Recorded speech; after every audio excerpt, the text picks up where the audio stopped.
害我最晚，很多人都困扰说不知道要怎么从初次见面或是刚开始的几次约会去观察暧昧对象或约会的对象。其实我觉得是有一些绝招的，我们一起来看网友提供的真实案例，来跟他们学到一些经验值吧。如果想要影片，欢迎订阅我频道，也可以追我的 IG 哦。好，我们直接来看案例1哦，是一个女粉丝提供的。她说她从台中下高雄去碰一个暧昧的网友，她就请好假了，也买好高铁票了。然后当天要出门以前，她还发讯息跟那个男生说，那这样子晚点就哪里见咯，因为她从台中下去嘛。就她出发到车站了，等一下就要上车了哦。那个男生才回讯息说不好意思，我今天有事，那可能没办法碰面了。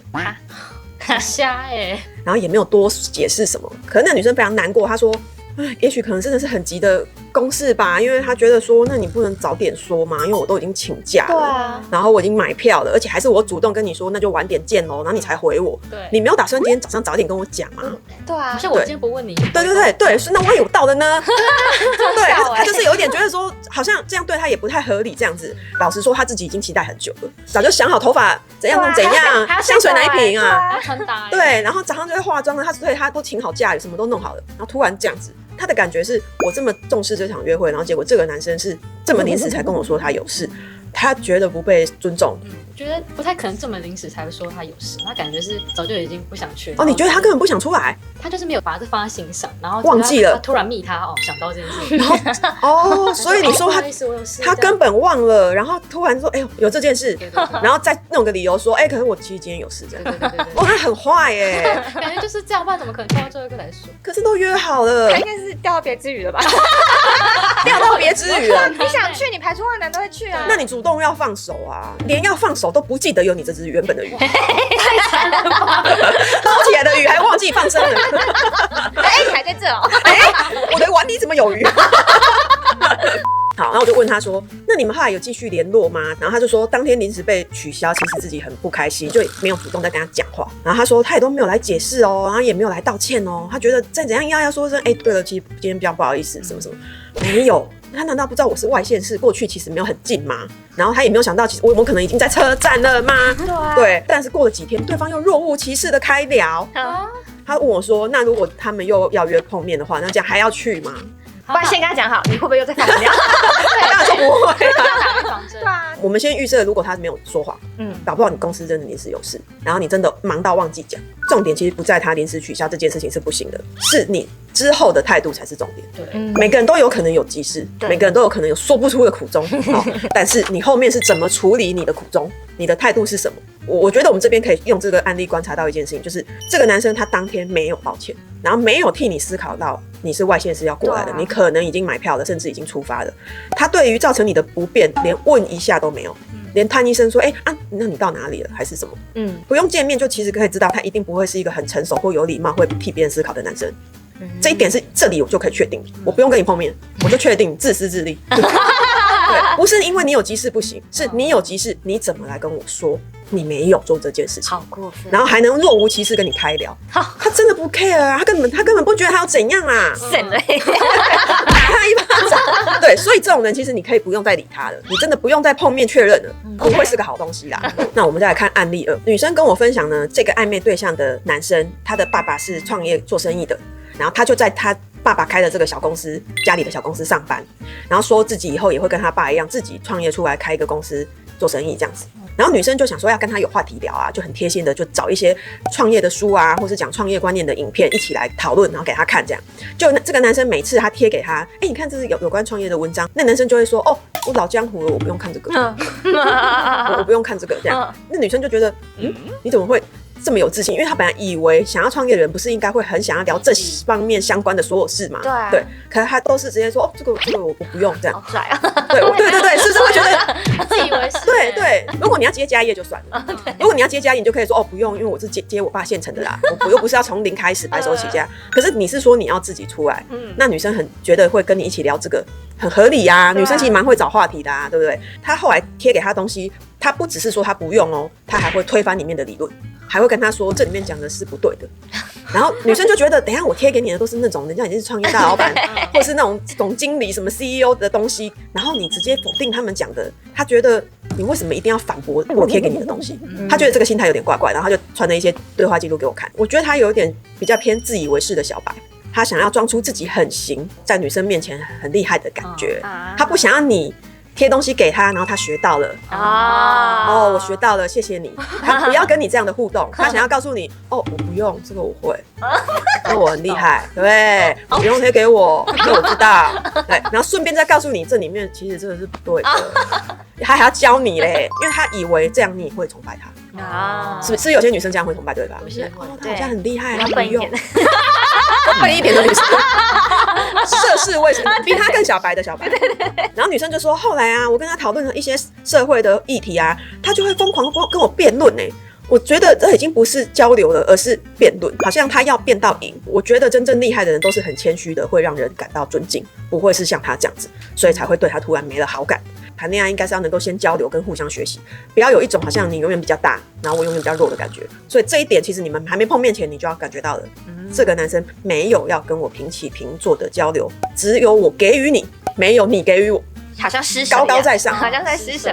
对，只能我教你，我比你懂，我跟你说，轮不到你教我，你分享，你跟我说。不行后来我们还聊到吃火锅啊，要不要约去吃东西啊？他就讲了几家火锅店，一个人均价300到400那种，然后也不难吃，然后有很多人。男生就说他觉得那不好吃，他都吃泰式火锅。然后女生说她讲出来的那家泰式火锅吃下去就是好几千的那种，跟刚那个300、400基本上就不是一个 level 的东西。女生就说哦是哦，但是那家有点小贵。哦我很少在外面吃，如果我一出门吃我不会手软。他听完觉得怎么有一点酸酸的语气，就很拽啊，好像是他不屑那些便宜的东西。我很少去外面吃，我一吃我就要吃贵的，有一点臭拽嘛，对不对？对啊，就是看不起我。对，然后我就跟他说，其实还是同样的问题，又要证明自己了不起，又要证明自己很行啊。你没有因为这样子而感到崇拜他、喜欢他，基本上你们就不可能会合了。对，很难聊对，很难聊。你要是真的就给他一次机会，跟他出去见面，你一定气呼呼的回来，痛苦。你吃东西一定整个很想回家，疯掉。其实有很多男生会是这一种类型的，很喜欢装拽，很喜欢贬低别人，或者是否定别人来提升自己的高度。所以这里我们就可以学到这样子的观察力，他可能是一个怎样的人，也许你就不需要再花更多的时间去探索他。好，我们再讲案例3咯，这也是一个女粉丝分享的，她说：“魏老板，我也想分享前阵子约会遇到的男生，已经碰过1、2次面了，其实还蛮有好感的。但是上次约会的时候，他整个踩到政治地雷线，可能选举前面那时候，对。然后他说。”聊到这个话题的时候，他整个人完全跟前几次约会的感觉不一样，完全变一个不同人，好可怕。所以什么政治狂热者嘛，女生说的很好，她说我觉得这才是他真正的样子。他一直强调他自己支持的那个党派的立场跟好话，还要来数落我跟教育我，说我支持的这个党其实怎样怎样怎样。那一次的约会后半场，我整个好想逃。结束之后，我内心只有一个想法，就是不要再联络了。所以他确实的把这个女生吓跑了，对不对？对，我觉得聊政治很容易这样对啊，你们会跟暧昧对象聊政治吗？不会。可是如果不聊，你就不会发现他这样。那万一你们交往了，然后才聊呢？那还不是一样？他就说哦，跟这前几年是不一样的人，浪费几年。对，怎么办？所以好像那个总统大选的时候的暧昧对象比较好处理，不会错付。如果聊政治类，他也是这样，感觉聊其他事情，也会这样。所以是不是早点聊也不是坏事？因为我不是一定要跟你的立场统一，我只是要了解你的反应。我的立场跟你不统一的时候，你用什么态度对我？你平常处理事情一定也是这样的，谁跟你立场不统一，你会怎么对他们？也就是说，他除了要讲自己立场的好以外，他还要否定你的立场，还要把你凹过来，对不对？然后我就说，哇，这种好爱说教的男人，我会怕而且就强逼别人接受，等于你不可以有自己的想法，你要想的跟我一样你这样是错的。虽然政治这个比较激烈一点，可是这个东西也有可能套用到别的事情的价值观不同的时候，他也会同等的逻辑对你。你怎么会这样想？你这样想是错的。如果有这个行为，快逃啊！女生说，当下她知道我可能要投谁时，我不想再聊了，开始别的新话题。她很可怕，硬要凹回来，拉回来到政治议题上，拉票，对，拉你这一票，不准不聊，回来聊。有种那种把头发抓回来，给我聊，这是很恐怖。我说哇，政治狂热，那这个找个理由先走了吧。所以如果想早点测试，好像聊这个也不是不行。例如性平的议题，有争议的议题，也许探看他是不是能够很舒服的尊重你的想法，但他也阐述自己的想法。你们有遇过这种人吗？或同事朋友？我有我遇过一个男生，然后我那时候在跟他聊一部电影，然后我就说，某某某电影很好看呢，然后他就说还好吧，不靠那演员哦，他觉得是靠演员在撑，然后还顺便说什么我朋友拍的比较好，所以这里面包含了否定你说的，再贬低你想的，再说自己旁边有更好的，这是3件事哦。然后通常这3部曲都会连在一起发生。我是遇过，就是他是会疯狂批评路上的人，就是你说你们在约会的时候，他就看到人就批评他，对，他就说你不觉得他们很奇怪吗？哦为什么他们要这样拍？他不觉得很丢脸吗？干嘛在餐厅吃饭然后一直拍，他干嘛？然后我就已经回到第3次，就已经有点受不了了。他都这样子开话题就对了，对，他就一直疯狂讲，他一定要批评别人作为话题，是批评别人穿的鞋怎么样啊？你看那个人穿的鞋好丑哦。对，然后我就到底干我屁事？你有这样跟他讲吗？我在心里讲，我有你现在想说到底干嘛一直聊这个？我有委婉的说，其实也不干我们的事啊。很委婉，你处理的很好那他怎么说？是吗？可是我还是觉得，我说好了，下一个。好像有人确实是。他一定要去批判别人来开这个话题，然后看什么都好像很不顺眼。我觉得这种人有时候有点愤世嫉俗。对，有一点。然后看到什么店家，他们怎么会这样子弄？他就是什么，然后最后就开始骂政府，然后对社会体制极度的不面，对负面，这个会散发负面能量。对啊，很可怕。他会以为抱怨是聊天哦，其实那不是聊天，那是抱怨，负能量破表都不知道，然后还继续一直讲。